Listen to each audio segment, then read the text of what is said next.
Everybody, it's Chris Eads, known online as Wootini, here with another Gay Gamer video podcast. No movie this week. My friend Cam came over and showed me his Switch 2, so I could actually get my hands on the system and see what it's all about. The only real Switch 2 game he had was Mario Kart, so I played some of that. I did a race, and then I did like the open world thing to just drive around randomly and exploring things. The graphics look great. Yes, the graphics look terrific. It's very crisp and colorful and detailed. Loading times are quick. It just plays really smoothly. So yeah, no complaints there. We also tried Breath of the Wild, because he had the upgrade pack for that. And when I'm looking at it, I'm like, it looks like I remember Breath of the Wild looking. But he's like, no, this looks so much better. Like, I can tell, like, right now. But I played it so long ago, I don't remember. So after playing a little bit of the Breath of the Wild there and just getting a feel for how it looks, I went and reattached my Switch to the TV and put in my cartridge and loaded it up and loaded up my game, and yeah, it does look better. Like I had already noticed that it looked a little more like crisper, and like the blacks were richer and it seemed more colorful. The picture just seemed sharper. And then loading up one of my saves, I was like, yes, like it is much more detailed and much more colorful, and like it's less hazy and foggy because they can do the draw distance properly now with the Switch 2 that they couldn't quite do on the Switch, so they had to kind of fog it up a little. So everything looks less hazy and everything looks much prettier. I also played Pokemon Scarlet just for a little bit, just the opening bit, and it because it actually runs well on the Switch 2, as opposed to the Switch, where when it came out, they rushed it out and it was garbage and it was buggy and laggy and horrible and everyone complained. I remember reading stuff about that. I obviously am not a Pokemon fan, so I didn't buy it and play it for myself to realize this. But like right as I'm playing it, Cam was like, "Oh, this already looks so much better. It's so much smoother." And I'm like, "This is a cutscene. Like, are you telling me that the cutscenes were laggy and jittery?" And he's like, "Oh yeah, the cutscenes were buggy." And I was like, oh my god. Like, I can understand gameplay being buggy, but a cutscene is a cutscene. It just plays. It's a video that's just playing. Oh, well. So, anyway, yeah, it looked great. It played smooth. Everything was lovely. So, I guess it's lovely on the Switch, too. And he also put on this visual novel. I don't even remember the name of it. But just so I could try the mouse controls. And they worked great. It's a point and click, so that was really helpful to have the mouse to navigate around the screen. But like leaning forward and doing it on my coffee table isn't great because you're not at a desk. So you're like leaning forward doing it on your coffee table. Or I guess you could like sit on the couch and like do it on the couch next to you. You could do it on your thigh, but you need more real estate to move around on. So unless you've got like Chun-Li thighs, that's not going to really work. You have to get one of those like little like desk pillows, the lap desks with like the little pillow with the flat desk on top of it. And that would give you enough, and that would probably be a good like level to work at, because hunched over the coffee table, you're gonna hurt your back after a while if you play long enough. But yeah, so I sampled a bunch of games, and yes, it looks pretty, and the screen is bigger and crisper and prettier, and it is a much improved Switch, but it did not sell me on the system. I don't need a better Switch right now. There's no games for it that I have to have. It's $450, which is crazy expensive. So I'm like, I mean, it's nowhere near that $1,000 that Microsoft is asking for their Xbox portable, but whatever. $450 is still pricey enough that I'm like, So I need more games for it before I could splurge on that, because the other thing is that the portable novelty of the Switch has worn off. Because when the Switch came out, it was amazing because you could play like Zelda and console games like portably wherever you want to be. And that was really cool. But, you know, after COVID, now I work from home, so I don't commute, so I'm not traveling as much, so I hardly play my Switch portably anymore. So it's not really, I'm not really into buying a very expensive portable system. Like I would never have wanted a Steam Deck because it's a lot of money to pay for something that I'm not really going to use that much, and it's going to stay hooked up to my TV anyway. So I'll get one eventually, I'm sure. I'm sure an Animal Crossing game will come out and I will have to have it. So, and at that point, maybe by the time they make an Animal Crossing game in like a year or so, then they'll actually make like an Animal Crossing branded Switch 2 and I can get that, and that would be fun. Because I've always gotten them at launch, I've never gotten the branded ones later on, or the different color schemes that they might create later on. I've always had the launch one, and it's like, oh well, I'm not buying it again just for a color or a scheme. The other thing I wanted to talk about was Sony had a State of Play, and once again there was no mention of Professor Layton's release date. No, I'm just kidding, I know. Although they announced that Professor Layton and the New World of Steam has been pushed to 2026, which, I mean, duh. I mean, it was supposed to come out in 2025 and we're already like heading into October and there's been no announcement of a release date, so it's like, yeah, that's not happening. So at least they finally like officially said, no, next year. Hopefully first quarter 2026, but they haven't specified, so fingers crossed for that. But anyway, on to the State of Play. Sony showed off some games. I know everyone's really excited about this Sorrows game, but like, it does not look like it's for me. Like Raul Kuli is like super hot and all, but this game looks like it's a run and gun, and I prefer a little more exploration in my shooters. So that's a pass. The Wolverine game is much more intriguing to me. I've loved Insomniac's Spider-Man games, so I was very excited that they're doing a Wolverine game because, you know, that'll be fun too. I'm sure they'll get it right. I will say, having watched the trailer, they really leaned into the ultra-violent M rating here for Wolverine and his violence. So I'm kind of hoping there's a blood slider. I don't want a toggle. I don't want an on or off. I would like medium blood. Like, I want some blood. I don't want no blood because that's silly. I just want some blood because they're overdoing it. The blood splattering in that trailer was like insane, over the top, ridiculous gore, and I'm like, this is a little annoying. It's a bit much for me anyway. I'm sure a lot of people will love it. Whatever. Also there was, I also saw the Deus Ex remastered, which I loved Deus Ex so much. It's not like rebuilt from the ground up or anything. It's not like a remake. It's just a remaster, so it looks like it's the same game with like prettier polygons, so it looks nicer, but it's the same environments and everything. So as good as that game is, I have so many games that I want to play. There's so many games I haven't bought yet. There's games in my PlayStation Plus library I haven't touched yet. I can't be playing a game I've already played. So, sorry, Deus Ex Remake. The other thing that I wanted to mention about the State of Play, there was a bit of a surprise there. They announced that Microsoft Flight Simulator is coming to the PlayStation, which I was like, the what now? Because that was one of the games that I was going to get for my Xbox. Because I looked it up and there are toggles so that it isn't, because I don't like Sims, I don't like things to be too realistic because then it stops being fun. But you can toggle it to like casual play, and I'm like, I think casually flying like over cities and jungles and rivers and whatever, I think that could be very like zen and kind of cool to relax and whatever, just to put it on and zone out after work and just be like, and relax. I don't want to have to stress out over like all the controls. I want it to be arcade controls basically.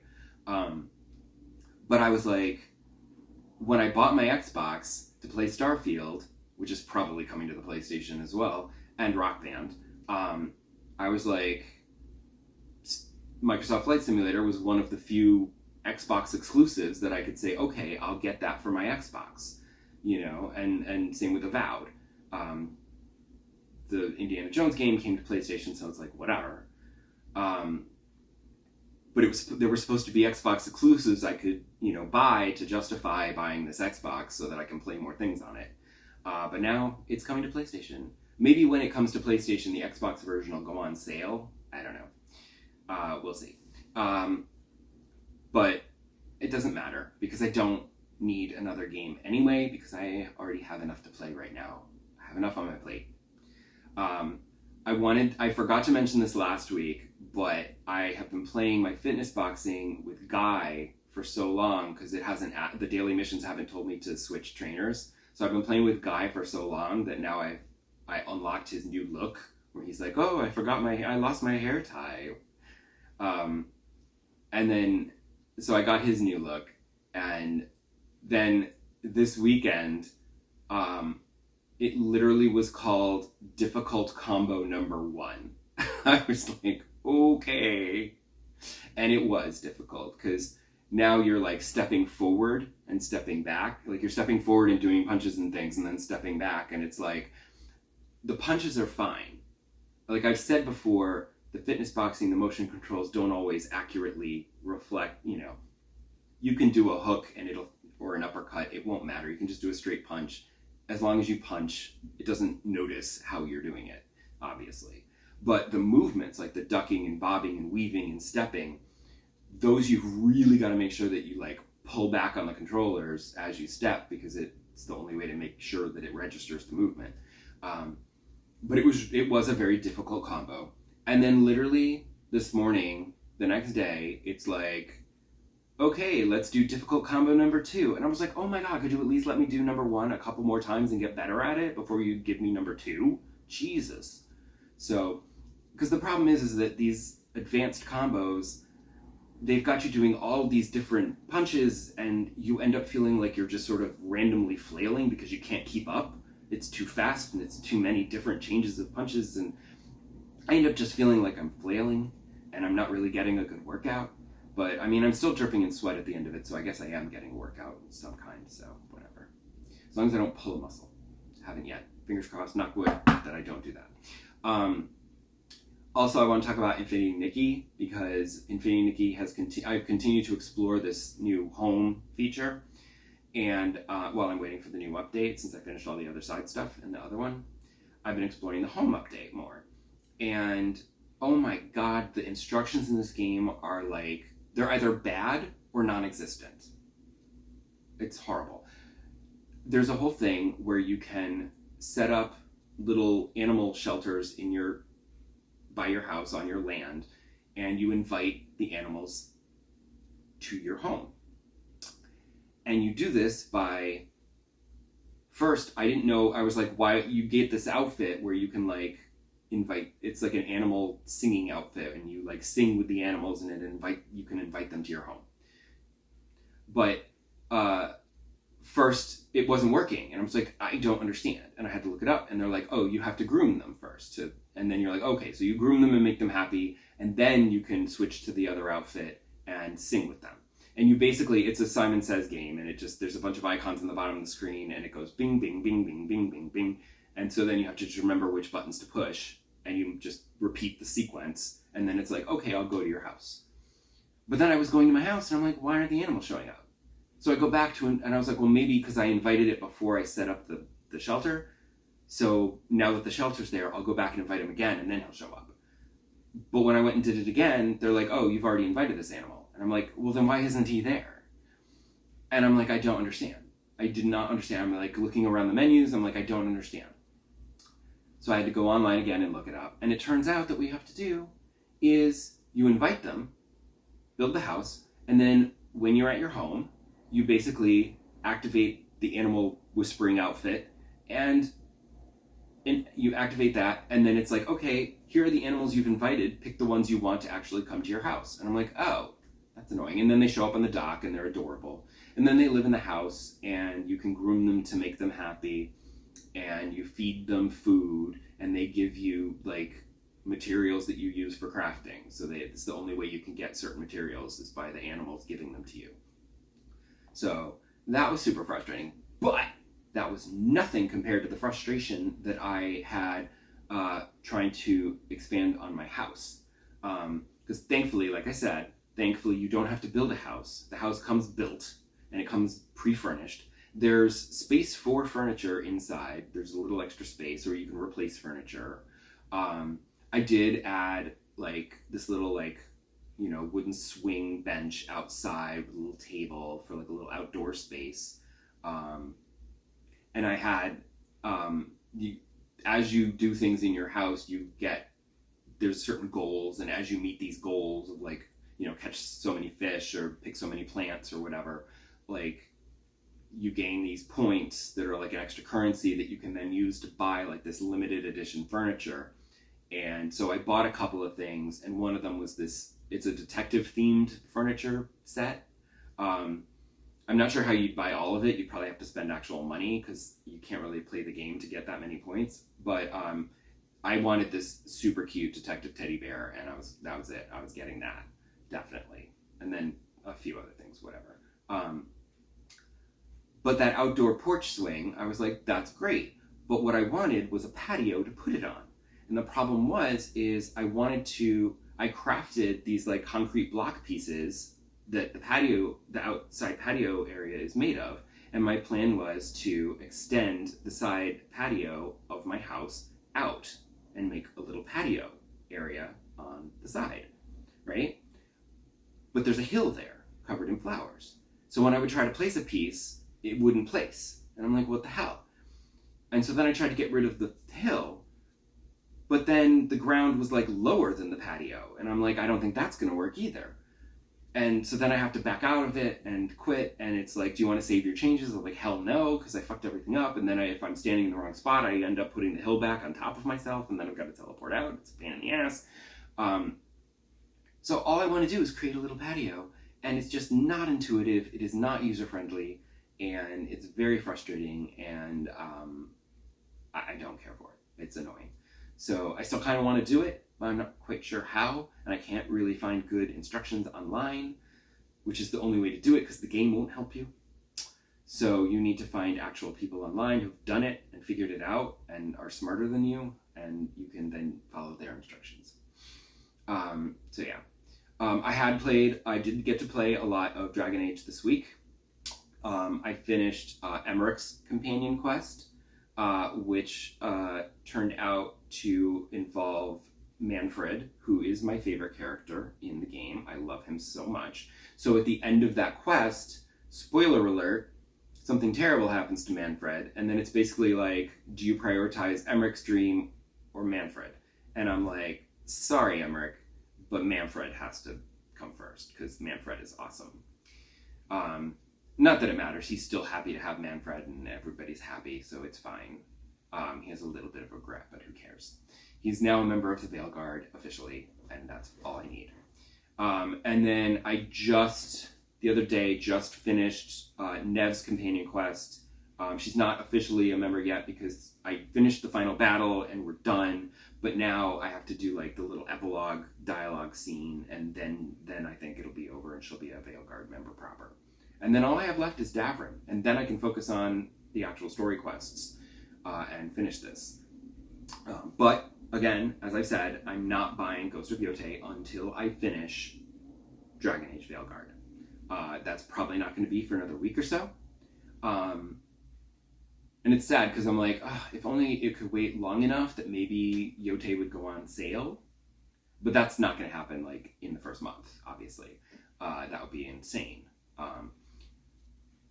So I'm actually kind of thinking there was a PlayStation Plus game for September that I actually was very intrigued by, and I'm like, it's a little indie game, and I'm like, that could be short enough that like I could like play something short and artsy in between my big RPGs, you know. I could like insert that there, and then I could like put Yotei off like a month or so.